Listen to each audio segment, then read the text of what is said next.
Oi, pessoal, sejam bem-vindos ao Resenha no Oftalmo. Tô aqui hoje com o Sérgio. Bem-vindo, Sérgio, a mais um episódio aí do nosso podcast. Hoje vamos falar um pouco sobre lentes intraoculares, mas antes de começar, Sérgio, queria que você explicasse aí qual que é o sentido do Resenha no Oftalmo, né? Por que a gente tá fazendo esse podcast? Isso aí, Marina. E para residente, né? Residente. Hoje, tá, pessoal? Então, só entender o resenha. Eu adoro vir no resenha aqui, porque o resenha, a hora que a gente vai contar os bastidores, vai contar um pouquinho pro residente. Então, tem resenha da BNO, tem resenha do oftalmo pro residente, do oftalmo para catarata, do oftalmo para retina. Sim. Então, hoje, Marina, nós vamos falar pro residente, tópico, lente intraoculares. E tem que ter uma resenha, gente. Antes aqui, a Marina virou para mim assim... Ah, não, Sérgio, eu não quero gravar hoje, eu não arrumei, eu não passei maquiagem. Não vim preparada pra isso. Não tem isso, Maria. Resenha pra resenhar, tá top, tá linda, não tem nada disso. E aqui estamos. Aqui estamos. Marina, então hoje nós vamos falar desse tópico que eu vejo que os residentes têm muita dúvida, né? Sim. O R1 principalmente, o R2 ainda tá com dúvida, mas o R3 também tem, Sim. que são as lentes intraoculares. Sim, e o que você acha que é importante eles saberem, assim? Tem alguma distinção, primeiramente, né, entre o que o R1 precisa saber, do que o R2 e o R3 precisam saber, por exemplo, em relação a lentes intraoculares? Marina, eu vejo que esse é um ponto falho, não criticando as residências, mas Sim. um ponto falho nas residências, porque as residências tentam colocar igual para os residentes. Eu gosto de um ensino diferente. Uhum. Eu gosto de dividir o que o R1 tem que saber sobre lentes, o que o R2 precisa saber e o que o R3 precisa saber. Então, eu tento fazer essa diferenciação entre os 3 anos. Claro que algumas coisas vão se compor, vão se misturar, mas eu acho que quando a gente faz assim, fica mais fácil para o residente compreender. Sim, para ter uma evolução do conhecimento ali também, né? Sim, sim. E vamos então falar para cada um deles, né? Pensando no R1 primeiro. O que você acha que é importante o R1 dominar em relação a lentes intraoculares? O que eu falo sempre pro R1? Que ele tem que saber, a primeira coisa, o material. Uhum. O que é hidrofílica, o que é hidrofóbica, o que é PMMA, o que é silicone. Certo. Então eu gosto muito de colocar para eles, principalmente hidrofílica com hidrofóbica. Uhum. Por quê? Porque a gente sabe que no nosso SUSão, nas residências, a maioria delas estão no SUS, Sim. a gente sabe que os residentes ficam com dúvida o que eu pacifico ou não. E a gente vai encontrar muita opacificação. Sim. Então eu tento contar para eles, quando você vê uma lente essa mais opacificada, mais embranquecida, é uma lente que é hidrofílica. Sim, sim. E aí como que eu gosto de brincar com eles, Marina? Eu falo, na hora que você abrir a lente, na hora que você estiver no bloco cirúrgico, você viu que a lente vem dentro de um líquidozinho, ela é hidrofílica. Sim, não tem dúvida. Não tem dúvida, a outra é hidrofóbica. Uhum. Então esse é o primeiro ponto. PMMA, explico para eles que é a lente rígida. Então também eles chegam o R1 e o R2 sem saber o que é uma lente dobrável, o que é uma lente rígida. E por que eu gosto de ensinar assim, Marina? Por quê? Para ele, igual você falou, para ele ir aprendendo aos poucos. Sim. Se você despeja uma carga muito grande de informação, ele não sabe. E por último eu falo da de silicone, que é uma lente que é do passado, que não é praticamente utilizada mais hoje em dia, em praticamente nenhum material. Ela tem até voltado com as lentes, né, correção de dioptria com laser, né, as lentes que estão surgindo, mas eu não sei se vai pegar. Então esse é o primeiro básico sobre material da lente para o R1. E tem também, que você me acompanha lá sempre, a parte das peças, né? Sim. Então você sabe que peça eu gosto, e aí quer comentar o que você fala para os seus residentes sobre peça única, 3 peças, e essas coisas? Você quer comentar? O que você comenta para eles? Sim, igual você falou, né? No SUS a gente tem disponível, né? Mais é a lente hidrofílica mesmo, infelizmente, que opacifica mais. Mas, por exemplo, de rotina a gente usa a lente peça única, né? Sim. Pensando numa cirurgia sem complicações e tudo mais. Agora, a lente 3 peças eu falo com os meus residentes que sempre a gente tem que ter ela de stand-by, porque se você tiver uma complicação, você precisa ter a lente 3 peças. Então, não existe ir para uma cirurgia só com uma lente peça única disponível, por mais que aquela cirurgia não tenha nenhum fator de risco para complicação visível, assim, né, no pré-operatório. Essa menina foi minha aluna mesmo, tá vendo? Porque a gente vê em várias residências que eles não têm um suporte de uma 3 peças. Sim. E eu considero que você está falando, a 3 peças, a gente já entra um pouquinho no R2, mas depois eu quero voltar para a resenha do R1. A gente entra um pouquinho no R2 por quê? Eles não sabem disso muitas vezes. Que a 3 peças, ela vai resolver o problema para você quando você tiver uma RCP, ou às vezes uma cápsula mais corrida, que não dá para você colocar peça única. Sim. Explica para a turma, Marina, o que é uma lente 3 peças? Como é que você ensina para eles o ápticozinho azul? O que você explica que o R1 às vezes fica perdido sobre isso. Então, é exatamente isso. Eu acho que é muito bom a gente visualizar, assim, primeiro, para entender melhor sobre as lentes, né? A lente peça única, ela é feita de um único material, né? Já a 3 peças ali vão ser materiais diferentes na zona óptica e nos ápticos. Então, essa é a principal diferença. E quando a gente vai usar? É claro que a lente 3 peças, né, pode ser utilizada dentro do saco sem complicação nenhuma, mas, igual eu falei, a gente sempre tem que ter ela de retaguarda ali em caso de complicação, mesmo se no pré-operatório a gente não identificar nenhum fator de risco para cirurgia, para complicações. Porque complicação, às vezes, é imprevisível ali, pode acontecer. Sim. Tá? Basicamente Vamos entrar na resenha?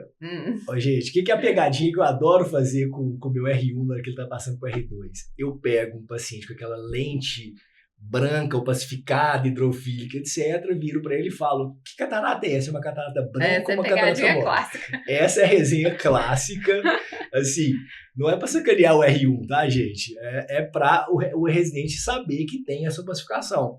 Então, este é um ponto da resenha de hoje, é que realmente o residente tem dúvida quando é uma lente muito opacificada e quando é uma catarata branca, né, Maria? Você percebe isso. Sim. Isso como que você sugere? Você pede para eles ficarem olhando, você mostra vários casos de opacificação, mostra a catarata branca, como que você faz isso para eles fixarem essa diferença dessa pegadinha que a gente faz com eles? Eu acho que foto ajuda muito, mas é principalmente a biomicroscopia ali, você saber fazer angulação, ver a espessura ali, né, que tá essa lente ou cristalina, se for uma catarata de fato, né?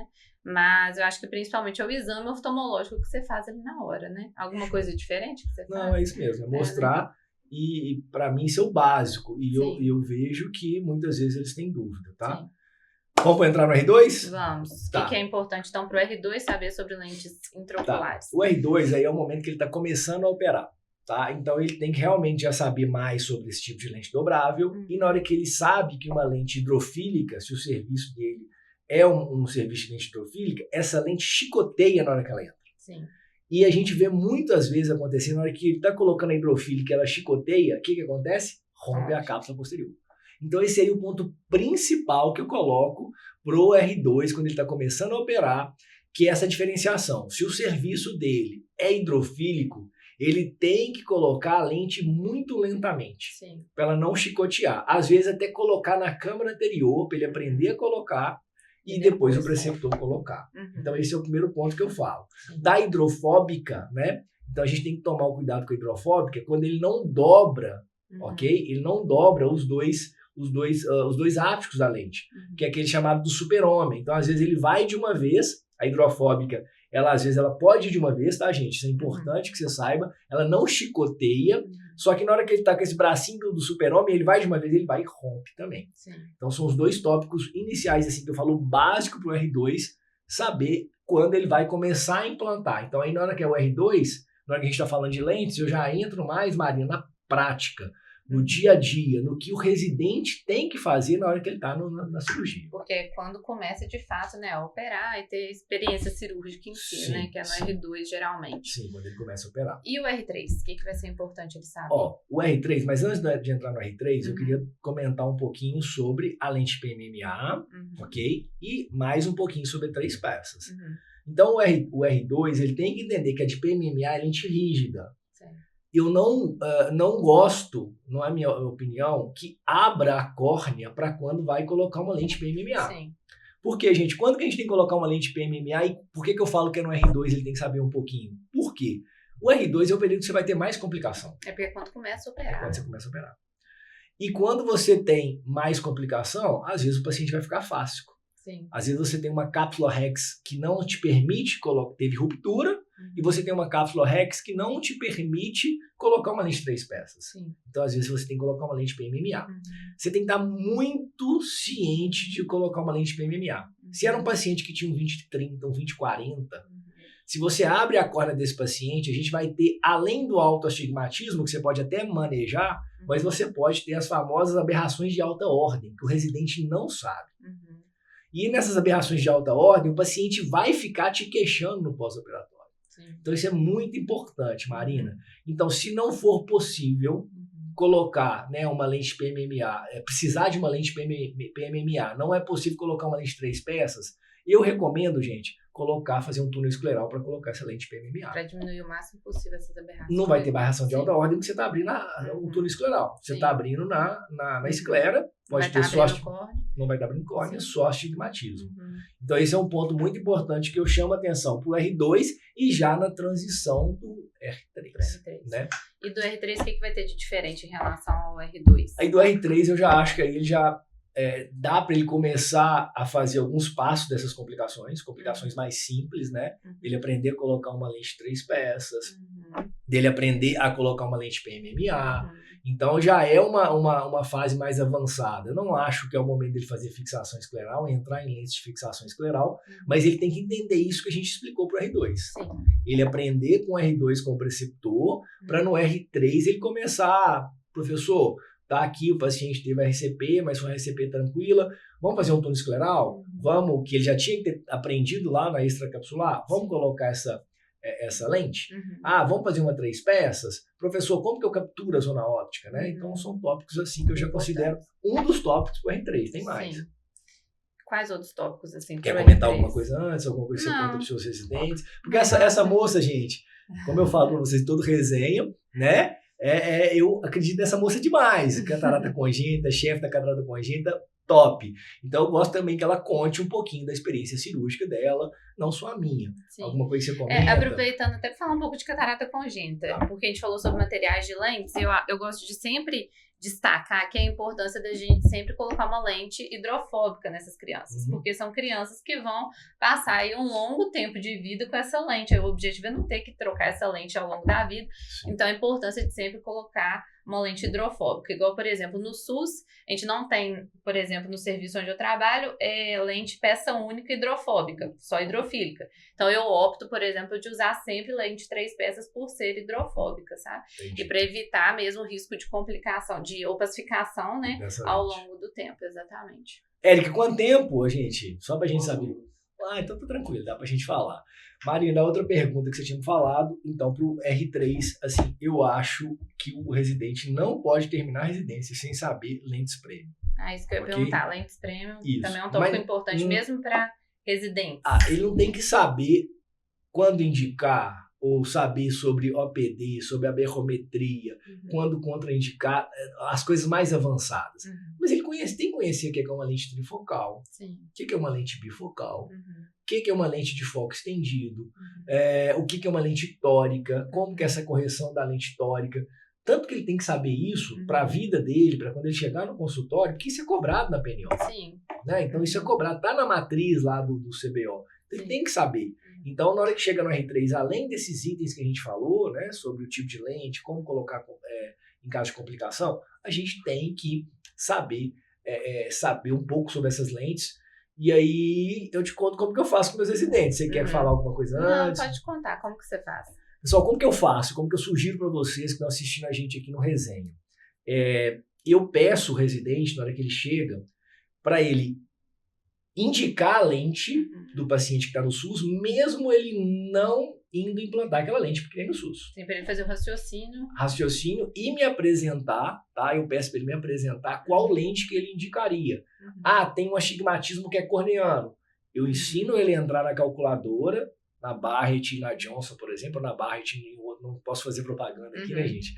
E aí ele faz o cálculo da lente tórica, me mostra o reporte, me mostra a folha, eu falo, beleza, esse cálculo tá ok. Na hora que ele faz o cálculo da lente tórica, que é um tipo de lente premium, tá, pessoal? Lente premium não é só trifocal e DOF, ele entende o raciocínio, como ela funciona. Tá? Esse é o exemplo, por exemplo, para tórica. Quer perguntar alguma coisa sobre isso? Não, das trifocais? Eu acho isso muito importante, porque muitas residências, inclusive, não têm, né, essa possibilidade de lidar na prática com lentes premium. E aí, quando o residente forma, né, vai para a prática do dia a dia, a gente sabe que essa é a realidade.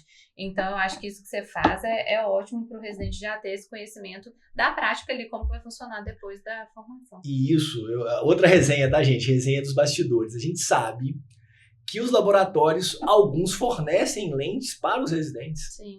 Então, os laboratórios vão matar aqui, porque vai vir um tanto de residente pedir lente para vocês. Gente, vai no seu laboratório, igual ele te dá colírio e fala, eu tô com um caso de uma lente tórica, eu tô com um caso de um paciente que dá para colocar uma lente de foco estendido, você consegue fornecer uma aqui para mim? Sim, vale muito a pena. Vale a pena você pedir. O não você já tem, pessoal. O não você já tem. Não custa nada você pedir.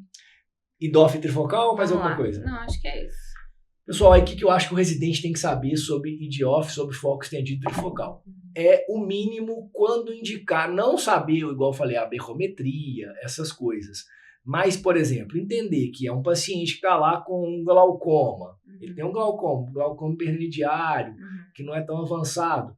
Ah, vou colocar 2 trifocais no paciente desse? Não, mas eu posso colocar 2 EDOFs, que perdem menos sensibilidade ao contraste, que tem menos efeitos fotópticos de halo e glare.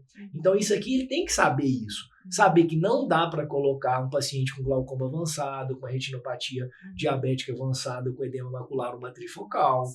Mas às vezes ele pode colocar lá, sim, por exemplo, monofocal em um olho, uma de foco estendido no olho, deixando uma correção de -0,5, menos 0,75, que vai dar uma certa independência de óculos. Saber o que são as trifocais, o que são as bifocais, de onde que a gente veio, que as bifocais causavam mais halos e mais glare. Então esses são conhecimentos básicos que às vezes a gente não vai ter na prática, ele não tem, se ele não conseguir, mas pelo menos teórico ele tem que entender. Tem que ir num congresso, tem que assistir uma aula. Acompanhar serviços particulares. Serviços particulares. Né? A gente sempre recebe lá no centro oftalmológico vários residentes que vão nos acompanhar, ver, e em outros colegas. Então isso é muito importante, Marina. Com certeza. É isso que você falou. Eu acho que você não ter disponível ali na sua realidade não te impede de correr atrás, de buscar isso fora, né? Então, buscar esse conhecimento na prática aí vai ser importante na formação dos residentes. Mas faltou algo? Coisa, não. Que eu tô lembrando, 15 minutos? Todos os tópicos. Passamos 1 minuto, as resenhas têm que ser perdoado, de 15, tá bom. ótimo. Show? Acho que só isso mesmo. Muito obrigada mais uma vez aí pela sua participação, pessoal. Obrigado pela atenção de todos e até o próximo podcast. Próximo resenha. Tamo junto. Até mais.